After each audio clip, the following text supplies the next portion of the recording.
Hello, and today we'll continue with Kingsguard.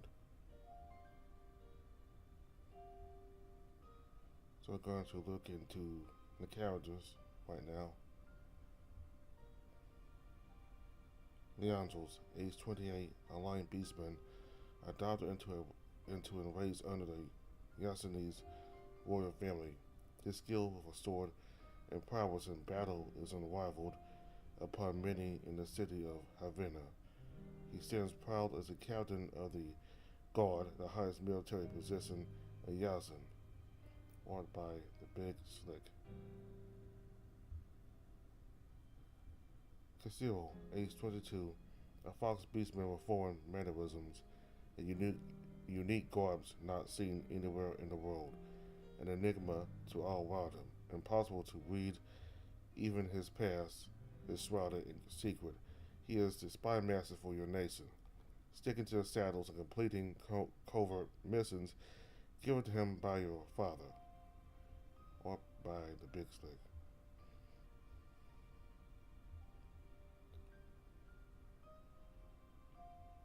Ramos, age 27, a rhino beastman and longtime friend to Leandros. He is a gladiator who fights with his fists over a blade and revels in brawls. He is most well known for being one of the greatest Coliseum fighters to date, art by the Big Slick.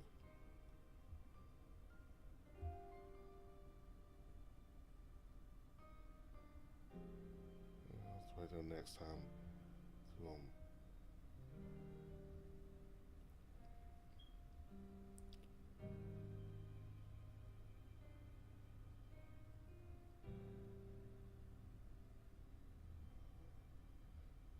I'll cover the nations next time, but I just wanted to go over the three characters of Beastmen here. It was a night to remember or forget if you could. The number of nobles that came up to you was numerous, all wanting to know more about this mysterious king that had been kept secret for so long. You wanted to brush them off, but would have gotten you in more trouble, so you smiled and answered their concerns. For the vast majority that came up to you were those who you had recognized as bootleggers, hoping to gain your father's favor. The humility was rather sad to see, knowing that they were only here in hopes to boost their own social standing. The crowd parted as a tall figure started his way towards you. Your eyes narrowed as he met with his, and your heart began to beat faster and faster. Despite his age, his graying hair, and slightly wrinkled face, the king walked with a sturdy gait and a strict face. He was always trying to keep up appearances and look more intimidating than he actually was. Caden.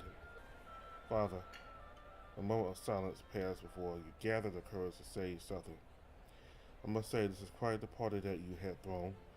Of course you were spearheading everything without even talking to me once about it, so of course it would be perfect. Tell me, did you do this all just for me, or was it to show off to the nobles? The grinding of your father's teeth and the reddening of his face was all you needed to know that you finally struck a nerve. Watch your tongue, Caden. It's a legitimate question. After all, it would be terrible for you to lose face amongst all these people. In that awe-inspiring speech, I'm sure that you really impressed the guests with that one. If you weren't too busy cavorting around the city like a damn dog off its leash, you have been here to practice the speech I prepared. Of course, I had to make revisions because of your negligence. Well then, I apologize if everything didn't go your way. Truly, I am deeply sorry.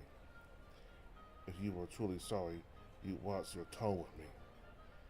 Now I have someone to introduce you to, so be on your best behavior. Your father's stern face softened as he turned to greet two nobles who appeared in his wake. At first glance, they appeared to be a couple. Lord Burnett and Lady Geving. This is my son, Caden. The illustrious man of the evening. Your father has told us so much about you. It's good to finally meet in person. And just look at you, so handsome as well. I can see where he gets the look from. You wanted to roll your eyes, but decided to keep things as drama-free as you could, at least until you could get away. You shook Burnett's hand with a firm grip and got down to one knee to gingerly kiss a large gemstone ring stuck on Gavin's index finger. Your father noticed a bottle of wine still in your hand and raised an eyebrow while you was while you just smiled back. If he thought you were just going to play nice and follow his rules, you had another thing coming. You could be on your best behavior and still be a thorn in his side. I thank you for traveling all this way just to attend my birthday. Well, when the king sends out invitations, you can't just say no. As soon as I heard that the coronation would be following soon after, I just had to make time for it. I'm certain there were plenty of other important duties you had to attend to then make the journey out here. Nonsense. It is my pleasure to be here and be graced by the king and the prince themselves. But I'm sure the journey must have been quite arduous, especially with all the bandits on the road and the rough trip through the Havana Pass. I would have traveled from the further edge of the world just to be here. It must be nice to be able to leave home. After all, I've never left the city before. Father says it's quite dangerous out there, full of nasty little. A prince must remain home in order to watch over the kingdom. After all, your duties to the nation should come first before all else. Isn't that right? But is it quite difficult to understand that the intricacies of how to run a kingdom without first venturing out to witness it firsthand? And that is why you have your counsel to guide you. I see, so then I should allow them to dictate my decision making while I stand blind to the world around me? You and your father both glared at each other in awkward silence, and neither wanted to take the high ground. This kind of passive aggressiveness was just common among the two of you, and this was just the tip of the iceberg. Though thankfully, King Bit, though thankfully Lord Bennett cleared his throat, and the sudden movement of a young lady behind him distracted the two of you before things escalated too far. All right, where are my manners? This is my daughter, Angela. It wasn't easy to notice her with the way she blended in with the crowd, and that was likely not something she did on purpose. Burnett moved out of the way to introduce her. She gave a quick curtsy while you ignored your father to bow back. She didn't have much of a presence herself, despite how extravagant her gown and jewelry was. It was as though it wore her rather than the contrary. Without a portrait to remind you, she seemed almost forgettable, and you guessed that was likely the reason why she wasn't introduced earlier. She kept her gaze to the floor and her hands to her back. She swayed ever so slightly. Angela will also be turning 20 this year, come late fall. I see. Time certainly does fly right on by, doesn't it? If I do recall, the last time the two of you visited, I don't believe she accompanied you. This must be your first visit, is that correct? Yes, my ladies. I was unable to travel because I was so sick, so for me to be here truly is a dream. She spoke so softly you almost didn't even catch any of what she said. In that case, Caden, why don't you give her a tour of the castle? That is, if you don't mind. You held back a scowl and forced a smile. Yes, I would love to. Excellent. I trust that is also okay with you as well. I believe that sounds like a marvelous idea. Way better way to introduce the two of them. I'm sure they'll get along quite fine. Well then, the two of you enjoy yourselves. Father gave you one last glare before ushering Bennett and Gavin to the far side of the room, likely to speak of more political matters. So this is what Leandros meant by he had something he wanted to talk to you about. Another setup. You hadn't told your father of your preferences yet, that you had eyes for men. But how could you? A stern man such as him never strayed from tradition and what he felt was right for you and the kingdom. You could never let him know.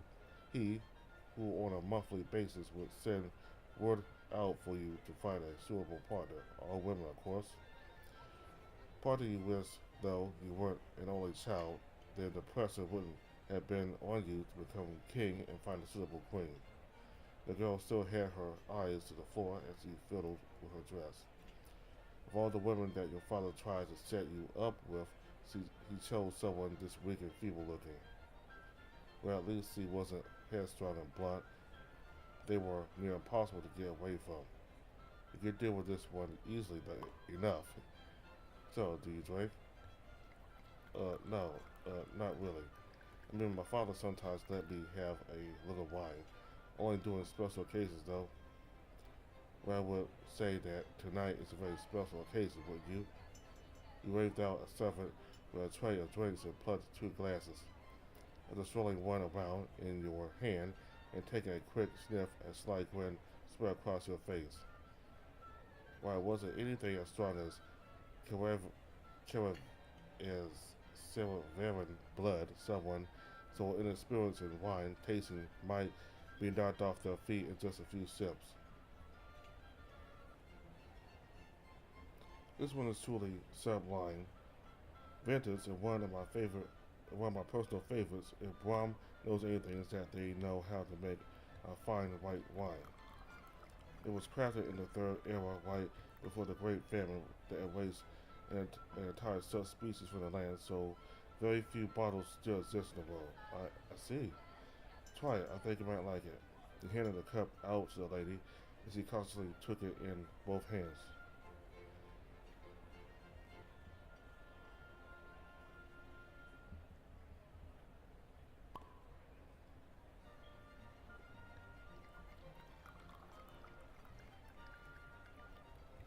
You quickly guzzled down your own glass in a single gulp and finished with a satisfying ah. She stared deeply into the liquor before gingerly taking a sip.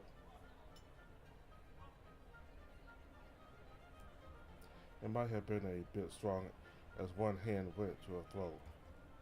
There are plenty of others out there that have been crafted in an attempt to imitate its subtle flavor and mellowness, but none come close to the original. But it certainly is distinct.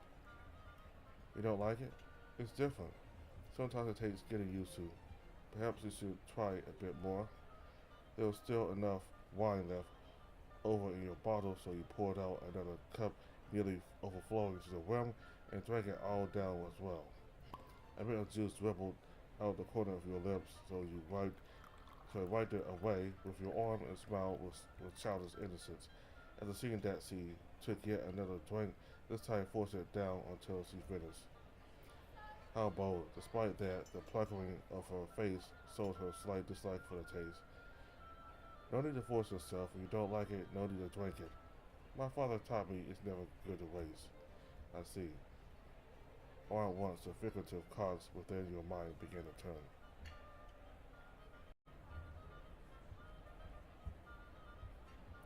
If your father thought you would enjoy the evening with another woman, he was dead wrong. But even as he eyed the room, looking for some kind of scapegoat, there weren't many other choices. It was either be badly requested by the nobles and be stuck here with this taciturn girl. If it weren't for the increased guards that your father obviously had employed to watch your every step, you could have gotten away. The castle here certainly is magnificent. Yes, I suppose. I've always wondered what it would be like to live here. Well, she certainly wasn't getting a chance, that's for sure. He glanced down at Angela's cup and noticed that it was empty from when she downed her previous drink. Since you are out of drink, why don't you wait here while I go retrieve some more? I could get the servants to get you something other than wine, if that suits you. Still holding a half full bottle in your hand, you shook it in a sly way to pretend it was still empty. I'm out of drink myself. Well, alright, I'll be here. You made an effort to get as far away from her as you could, squeezing your way through the crowd and finally feeling at peace. Ugh, she's about as dull as a dishwasher. You must be really You must be really grasping at straws to set me up with someone like that. It was good to meet you too, Lord Havas. I recognized that voice and tail anywhere. We moved again, following the sound of the voice, and came across Leandro straightening after a bow. Still sucking up to the nobles again. He eyed the man walking away from Leandro's as he scoffed at the line. As I said, I'm used to it. How's your day going? Don't call it that. You know, I'm not interested in the women that father brings. At least take the time to get to know her. If you are to be king someday, you will have to have a queen as well, even if you don't truly love them. That's a tall order coming from the one who dragged me here. Have you even met her? Well, yes, I have. Your father introduced her to me the other day. And you thought she was okay? At the very least, I thought her calm demeanor might have been enough to will you in. How was he gonna do that? Bore me to sleep? You can't honestly think that she would be good enough for me, or even for the kingdom for that matter. I think you are jumping to conclusions a little too soon, don't you think? You barely spent half an hour with her. Why don't you actually try to get to know her? You never know, perhaps you two might have something in common. She doesn't even drink. Well, that is a positive in my book. Look, she's just not my type. Women aren't my type. You probably know more about them than I do. Maybe you can talk to her, put her down gently and tell her that I'm not interested. A woman's heart is not so fragile that you have to handle it as you would a flower. And this is an affair that you must handle yourself. That's the problem. I don't know how to. It's not like your father is looking for you to marry tonight. He just wants you to find someone you would be happy with. Or someone who can make him a grandchild to spend the evening with her. And if it doesn't work out, it doesn't work out. Your father isn't going to force you, but he is going to give you the push that you need for the good of the kingdom. He glanced back over at Angela, who was now staring at the ice sculpture on the banquet table that was missing both its arms. Maybe you can, Leon. You only had your heart turned for a few moments, and he always vanished. Not even an ounce of remorse in him. Well, suppose I have no choice. Guess I can humor her this one night. You gathered yourself 2 glasses of wine from a servant, drank one of them, and then grabbed a third. Before the servant had anything to say in regard to your drink, you simply told him that today was a special occasion and walked off. Oh, Prince Caden, there you are. You had been gone for so long I was a bit worried that something might have happened. Oh, my apologies, I was just distracted is all. Here, thank you. Well, shall we take a quick look around the castle? That would be nice. Despite the soldiers that remained a consistent 50 steps away, it was nice to be able to get away from the nobles all crowded in the room. You showed her all the places in the castle that you were able to. From the library, where you spent countless hours reading and studying to master Corello's lessons, to the garden where fresh flowers, herbs, fruits, and vegetables all grew in abundance. While at first you had dreaded the companionship, once the two of you began talking, you found the two of you began talking, you found that she had similar likes and dislikes. The tour ended back in the ballroom where things were slowly starting to. The tour ended back in the ballroom where things were slowly starting to wind down. You offered her a few more drinks, but quickly realized that might be a bit of a mistake. She wandered off, swaying in her intoxication to get some rest when suddenly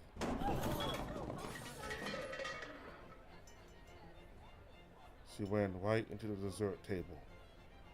Cakes, pies, custards, and all manners of sweets were whisked off the table and splattered right down on her as she gripped onto the cloth for support. Her hair and dress were ruined in an instant. She was painted she was painted head to toe in brown chocolate, blue, purple, and red berry fillings, and drenched in juice and wine.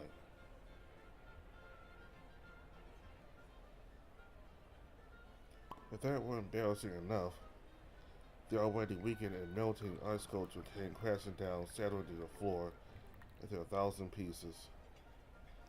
The entire place was a mess as servants quickly gathered around and cleaned up the mess and assisted the stubborn lady. He felt a bit sorry for her, but didn't offer any help.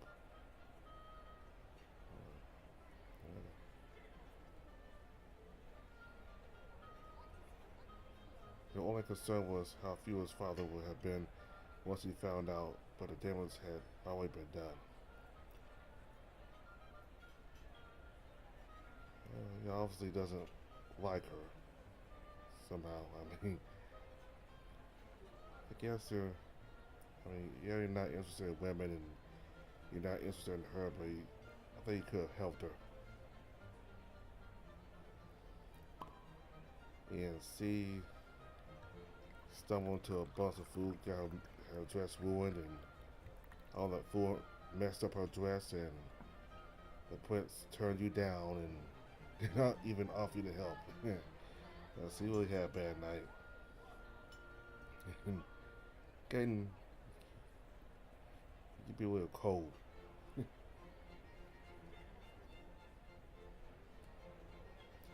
After she was helped out of the room to get cleaned up, the nobles began to gossip. It couldn't be helped, it was what they lived and breathed for. In a matter of minutes, the entire castle knew the name of the young girl that had stumbled into the banquet tables, and soon after Lord Bennett and Lady Gavin was heard to have left the castle. There was no doubt in your mind that your father would soon be after you. So you did so you did your best to remain as discreet as you could for the remainder of the night.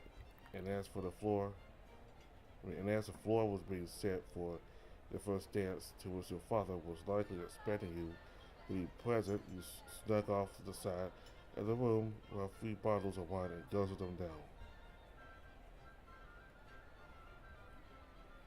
After all, what good was a dance if you were too drunk to even properly stand? When you were finished with your second bottle, you noticed the room swayed from one way to the other, your vision was slowly steering blood.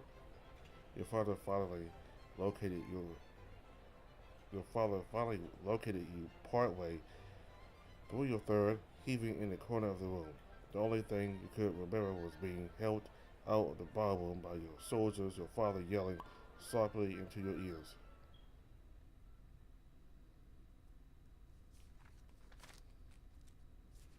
That sound. Who could be reading this late? Huh? How'd I get here? How'd y'all sleepwalk? You were surrounded on all sides by rows upon rows of cells, all packed with books, all packed full of books that stretched off so far to a distance you couldn't see the end. The stale ill smell of aged parchment and burning oil. There was no breeze, but an eerie wail, like the howling wind, resounded from every corner. It appeared that you were in a library, though not one you were familiar with. As you wandered further around, you noticed small statues perched at the edge of each shelf, carved so lifelike you nearly believed it to be real. If it wasn't for the cold, white, emotionless face, you'd almost feel like it could begin to start talking. Creepy. It was quite unsettling, to say the least, so much so that you avoided each and everyone's gaze as you passed on by. You brought up your arms and rubbed your shoulders. It was unreasonably chilly here, like someone had left the windows open on a winter night. Yet, despite how cold it was, how much your body started to shiver, you could not see your breath. As far as you could tell, there were no doors nor windows in sight. Even as you traveled further on, all you could see was more cells of books and statues. It was dim, yet no dark, yet not dark enough that you had to strain your eyes to see. As far as you could tell, you didn't know how you could even see in the first place. There wasn't a candle in sight. Rather, a soft yet eerie glow still radiated off of the floor and walls. Hello? Is anyone there? You spoke against your better judgment into the shadows, hoping you were alone, or that if you weren't, that someone else friendly was gathered nearby. When you echoed, your voice finally settled down. You waited for an answer, but none came back. As you approached one of the aisles and looked up at the bookshelf, you couldn't even see the top. It seemed to stretch on for eternity. Each book had varying thicknesses, but all were nearly a foot thick, easily twice the size of codices or larger. You couldn't even begin to imagine how many books there were in this library and what was contained within. Curiosity got the better of you as you struggled to remove one from the shelf. How much does this thing weigh?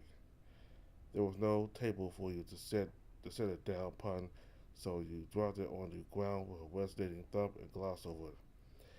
It was well worn, but was clearly sturdy enough not to fall apart in your hands. With the size of the book, it was a surprise it even held together. Devil Corral, Volume 28. Volume 28, how many of these are there? As you stared back up, you saw that the Devil collection seemed to span the eternity of the self, going all the way back to Volume 1 and ending several rows above at Volume 48. The books following after the final named volume didn't seem to have a name, but they were so high up you couldn't hope to reach them and peek at what was inside. You cracked open the book in front of you and found the ink was slightly faded and not enough to give you reading to get you enough trouble reading. Running, trees, daughter, trouble. Hiding, move again. Birds, trail found. Running, wagon. Stay low. What is this? Even as you skipped a few pages, the writing was the same style, of short and concise sentences with little exposition. You turned the book over, looking at the back to find some sort of author. Nothing? Who would want to read something like this? It was a strange book, a fitted decoration to this odd and eerie place. Things just keep getting creepier by the minute. You attempted to set the novel back onto the shelf, but you had little luck even being able to lift it off the ground. It must have easily weighed several dozen pounds. It was a miracle you managed to get it out. The sound of rustling paper began anew, causing you to nearly jump in fright. Is someone else here? You knew you weren't alone. Someone else was here. Why they weren't answering you,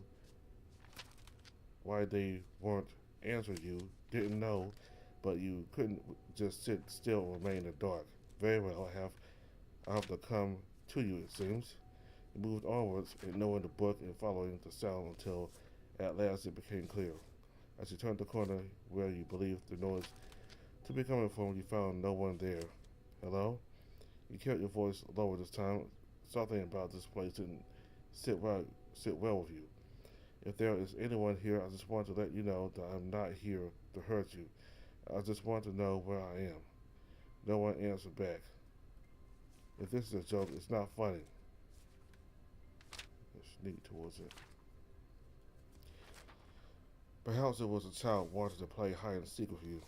If that was the case, you would never catch them when you were making so much noise. You would need to be more quiet to sneak up on them from behind and find this jokester. You walked slowly and carefully, stepping only on the tips of your toes as you made your way towards the sound. Alright, I think I got them now. You peeked your head around the bookcase, but yet again, there was nobody.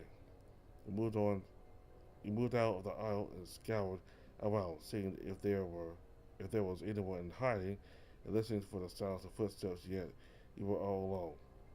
These tricksters were beginning to drive you insane.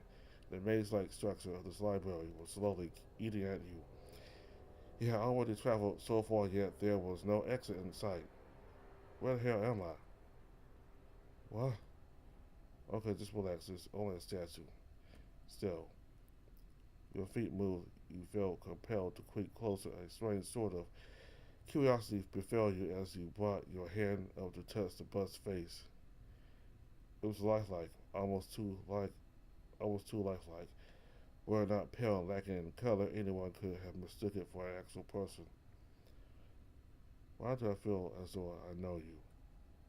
The bookshelf behind it was empty except for a single book. It was thin, unlike the others that you had seen before, with what looked like a single page contained within. Kashiro, Volume 1. This name. Why did I know this name? As you opened the book, the first and only page you noticed but a single word written at the top.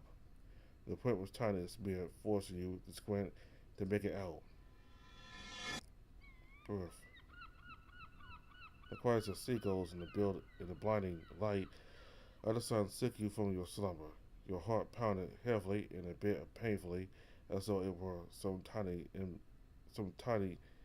inmate trying to claw its way out.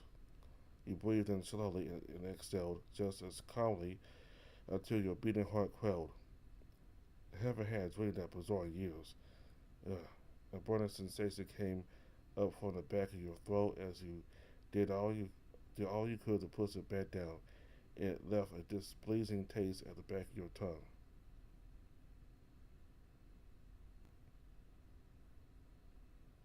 I really need to stop drinking an hour before bed. A gale blew, the curtains wide open, letting more sunlight in. You caught glimpses of the sea beyond your window. You got up and stumbled out toward the balcony, still feeling groggy. You rested your body along the doorway and scanned the horizon. You put your thoughts of the strange dream aside and focused on a ship sailing far out into the ocean. It was approaching the sea gate, an outcropping of rocks that served as a natural barrier for your city from invaders approaching by ship. There were only two areas with enough breadth between the rocks to allow ships through, and they were heavily guarded by your nation's own fleet. None entered the bay without inspection first unless they planned to force their way through, which would likely mean certain death even for the most skilled seafarer. Where are you guys? So many days have passed since you last heard from your aunt and uncle. They sent out a letter a month back telling you of their own. They were the only two members of your family you had hoped would have made it to your celebration. They were far from conceited or selfish as your other relatives. Had it not been for your allegiance to the crown, you likely would have sailed off with them long ago. But as the days leading up to your birthday passed, you became increasingly worried. I suppose there's always next year. You retreated back inside and took your time getting dressed. You went back over to your bedside table and lifted a silver crown, turning it around in your hand before placing it back down. As a kid, you were excited to wear that crown. Every day you parade the halls proud and happy as can be with that thing upon your head.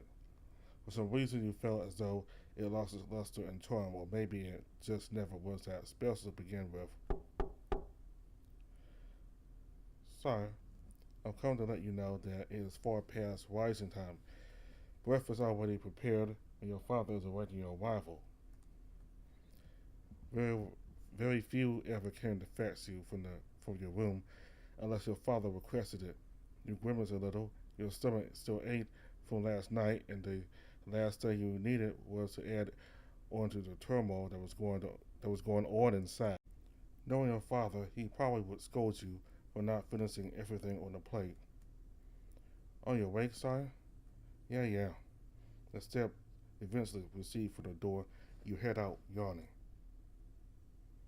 Had it been any other day, the smells that wafted through the dining room would have made your mouth water. Today it only churned your gut even more. Your father was nose deep in the paper and didn't seem to have noticed you. On the cover was a story about some kind of religious turmoil in Brennigan, the capital of Guam.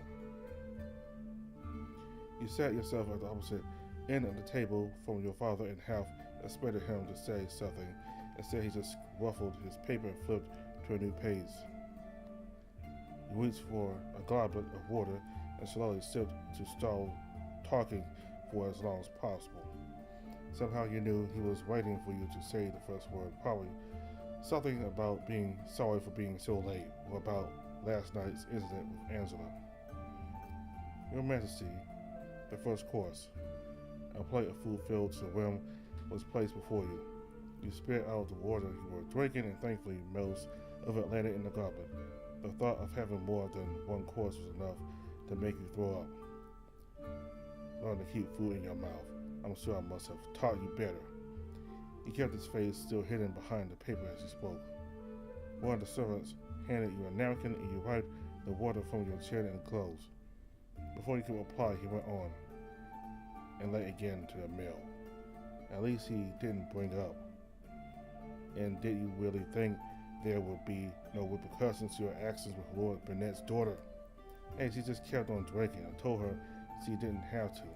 Your father put down his paper and glared at you. Do not try to pin this on her. I know you had a hand in her actions. You not only embarrassed me, but also her family in front of everyone. I had to apologize graciously for your blunder.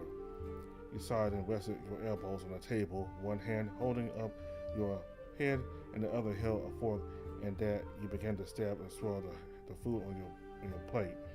And another thing, Leandros told me of your little game of hounds and muggers with him. You know how dangerous it is out there, and still you refuse to listen to reason. I can't help it if you keep me locked in all the damn time. When will you stop treating me like some bird in a cage? Around the time you learn to listen to your elders and grow up. The dining room hall door was open once more, and another guest arrived. You turned to see who gave you the honor of ruining such a joyful breakfast, your dear father. The fox moved in great strides. He was practically running. He looked exhausted, as though he had come all the way from the city gates just to get here. He took to your father's side and whispered into his ear. You were too far away to make out anything as he talked in hushed tones. Your father's eyes went wide for a second. He looked anxious or perhaps even frightened. With him, it was always hard to tell, but you knew it was likely some troublesome news. Their talk was brief, and Kisira was already heading out. Your father began to excuse himself on the table. We'll talk more later. Despite the look on his face, he still had the composure to neatly fold his paper and put it in his own chair, and remove your elbows from the table. He left the room at a brisk pace, leaving you alone with the servants. Sire, your food is going to get cold. Your plate was still full, having been relatively untouched, but to be honest, you weren't feeling very hungry. It only took a few bites before you had enough. Surely you would regret it later with a grumbling and pained belly, but with being prince, a quick snack was just a servant's call anyway. You thanked yourself for the meal and asked for it to be delivered to the less fortunate on the streets, though you doubted they would do that and likely toss it in the away. You were back on track to the monotony of your daily life. Your teacher, Master Corello, was a dutiful scholar and scribe for the crown. He was a kind old man whose knowledge far exceeded your own, and was the one who also taught your father and your grandfather. To you, his wisdom was unbound, but even though you looked up to him, he was one of the harshest mentors you had. Even with how busy he was in preparing for the upcoming coronation, he still found time to hamper in lessons, and today was just as arduous. I know that you are busy, but that is no excuse to skirt your lessons. I hope you have been reading those books I asked you to. He groaned. Hours of your day were spent under his brutal tutelage. At times he was more fierce than your father. Corello had a tendency to overwork your mind more than even Leandros did with swordplay lessons. It was just over a week ago they gave you 10 books to read and memorize. Had you not already been an avid reader, it would likely have been an impossible task, but that didn't make it any less daunting. Today his lessons seemed to be even more tedious than before. Every other word he said became lost in your head. The diagrams of the books open before you played out epic fights on their pages, and you found your notes filled with drawings of whatever popped into your head rather than on what to memorize. Caden, you better not be daydreaming there. Your eyes shot open and you scrambled to cover up a small sketch in the corner of your nose. No, I'm awake. Are you now? You brought a hand over your mouth and slightly covered a yawn. As the ship had read, at least I hope approximately 30 battles took place across Porver during the Third Era. Halfway through the war, Farhawan had managed to take over and assimilate the nations of Sian and Kesko, both not known for their prowess in war. Brahm, or at the time Bragand, forced the nations Iklai, Isail, and Wadrea into submission. With the damage they had taken, their rulers were given a choice to join and fight with Bragand or die. They accepted, of course, taking into account the safety of their citizens, but at the cost of losing their nationality and becoming Brahmin citizens with rights above those of slaves but less than the nails. And lastly, Helias and Darmania requested asylum as their nation was soon to be a battlefield between Farhawan and Brahm. But as soon as the war was over, Darmania was forced to give up their name and banner and join Yasin. Yes, good to know that you have been reading. Porver went from having 8 nations to 3. Even after the war ended, the hardships of the world were just starting, even with the gods promising peace and prosperity from then on. Because of the war, many of the inventions, technology, knowledge, and history of the nations were lost, and if we had to start from the ground up. It was a long war, and most of the battles that took place were never recorded. It was only the final battle in the Canyon of Death that was documented, and even then, we only have scraps to piece together what happened. But most excerpts from that era appear to hail one man as a hero of the world, despite the war ending with the gods' intervention. Alexander Belisarius, right? He was a general leading more than half of Rom's forces against Farhawan. The books you gave painted him as a corrupt general, though. There are 2 sides to every coin. Many know of Alexander and his feats and deeds. He has songs and statues praising him, while others depicted him as a wicked being. There's no denying that he was a master tactician, though. Even Leandros has studied his strategies. Whether or not he was considered evil for commanding his troops and slaughtering thousands is a question of morality. At the time, he simply obeyed his orders from the king of Bragand. It was a time of war, and for lack of a better word to say, of the horrors. During that era, all nations fought with the same underhanded tactics, so pointing fingers as to who was more cruel and is meaningless. If anyone was to be considered the villain of this war, it would have been King Silas of Bragand. The war likely would have still started, with tensions between humans and beastmen becoming alarmingly unstable due to inequality, but perhaps not as soon as or as ferociously were it not for the king's initial attack. Now, as far as the tales go, Alexander is the only individual that most seem to take note as he fought against Farhawan during the battle in the Valley of Death. But on the other side, we had someone equally as important to the war. A beastman general led the Farhawan forces, but he is very rarely mentioned in history books. He too had many notable accomplishments, but being that he was a beastman and from Farhawan, not many wrote about him, seeing as most writers at the time were humans. That and the last stigma of the war kept many from wanting to glorify him. It also didn't help that most Farhawans weren't as literate as they are today because of slavery. Tell me, Caden, are you able to tell me what this beastman's name was?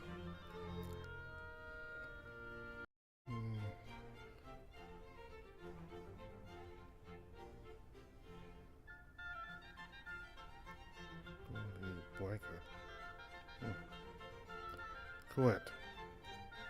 It brings a smile to my face for you to answer that correctly.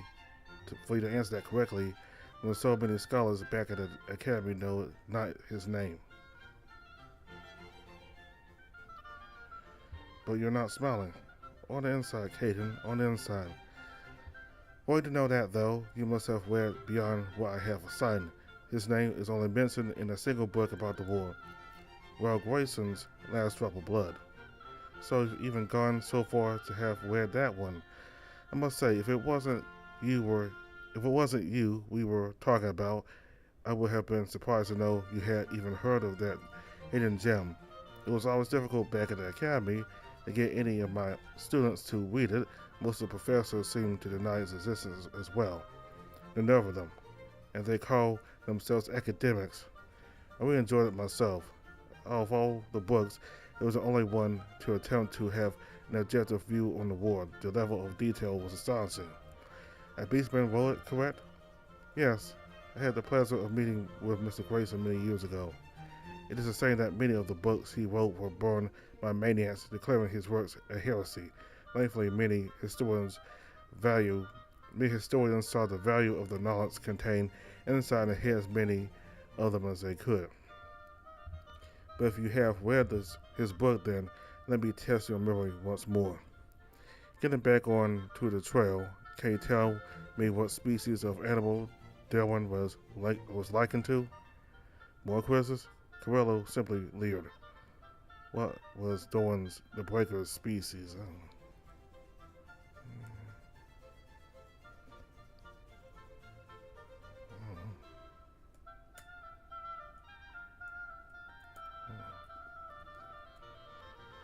It would be wrong of me to assume you know everything, wouldn't it? Well, no matter what species he was,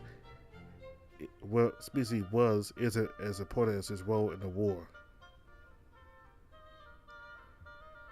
The day continued to drag on long after Corello's lessons. You struggled to keep your eyes open. You wanted to rest, but your duties dragged you on by the least. Despite how busy you were, you expected your father to check up on you, but not once did he appear. Even the servants didn't have a clue where he had vanished to. Still, it was nice to spend a few hours away from him. Although you were glad that he was absent, it also meant that he had to pick up his work before it piled up. When you were younger, it was the worst sort of torture. Stacks of papers at his desk needed to be read, signed, and stamped with a signature, and that was only the beginning. After sitting in his study for an hour or even up to half a day, you then had to meet in the throne room for the hearing. There you were made to listen to the demands of the people and give the right course of advice or action to resolve issues. One by one, you moved down the list as commoners, lords, or barons would arrive and clamor over their problems with the utmost exaggeration. With how fervent their concerns were, you half thought the world was soon to end should their demands not be met without a reasonable time. Some issues were quite serious and took the collective minds of your court to resolve. Other times they were about petty problems that made you roll your eyes so far back you could see your brain. Since when was a missing cow an urgent matter that required your presence? Very well, I shall send a soldier to look over the matter. Oh, thank you. My Sarah means so much to me. The farmer got down on his knees and put his hands together as though in prayer. I assume that is all. The man looked up and nodded. He tried to take a step forward, but several guards stood his way, likely taking it as a threat. When he comes back, you must try milk her. Once he comes back, you must try her milk. I swear to you that it is the best in the land. We'll see about that. The man was guided out, uttering more praise as he left the building while you slinked deep into the throne from exhaustion. Finally. No, my ears are all about to fall off. He groaned at the prospect of more nonsensical issues.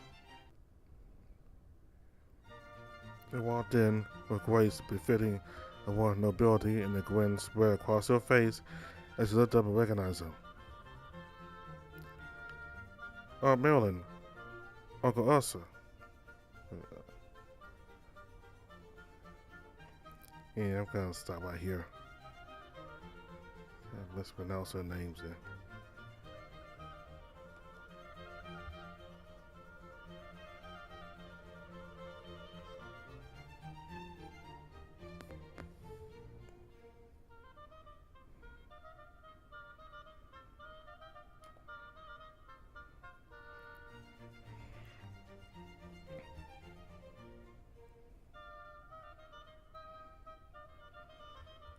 Yeah, so these are the ones that he's been wanting to see.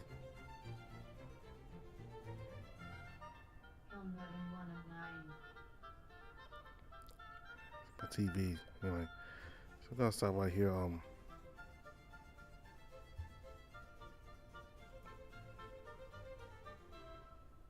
Let's start right here.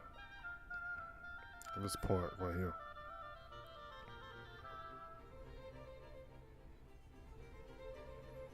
I'm gonna start next video when we first see them because since he's very much has a high opinion of them, so much so that he even said that he wished he would have gone with them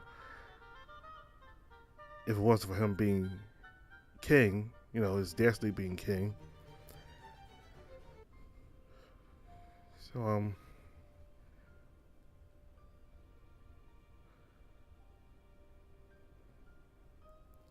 we got to see him with his two most favorite family members, and we'll see them next time, and we'll learn what makes him so good that he really favors them over his father, the king. All right, so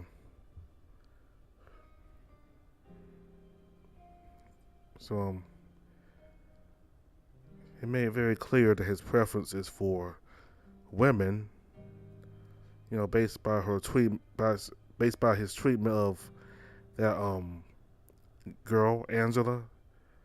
Yeah, he didn't bother to help her when she tripped on all that food. That the food table after she got drunk because of him. Anyway, we gotta learn some history about the other kingdoms and the prejudice that humans have for beastmen, that they didn't even bother to put in the record a beastman general for, I think, Farhawan. So apparently humans are the ones that are the dominant ones they got the power, and the beastmen the ones with the less power, they're behind humans in power, and that has caused tensions. So, outside of humans in these three countries going to war with each other, there's also beastmen that the humans go to war over. So, a lot of discrimination towards beastmen. And we also got to see a little bit of him, filling in for his father, helping out with all the paperwork and helping in, settling people's concerns. So he always has some experience when it comes to be on the throne and, doing the work of a king. So that's very helpful, for him to, when he becomes king. So that way he'll always be familiar with some of the tasks that he has to do. So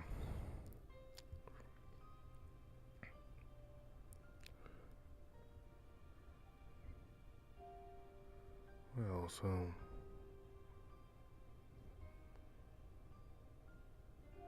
apparently, when Cecile came in, he told the king something urgent, so he left immediately. So I don't know what's going on. That the king had to leave immediately, but he was very angry at Caden for the way he treated the noble girl, Angela. I mean, this is not your type. But I didn't like the way he treated her. I mean, even whether she's your top or not, I mean, I didn't like the way he treated her. He was real cold. But anyway, that's all I have to say for now. We'll continue with Kingsguard next time. So thank you all very much for watching. Goodbye.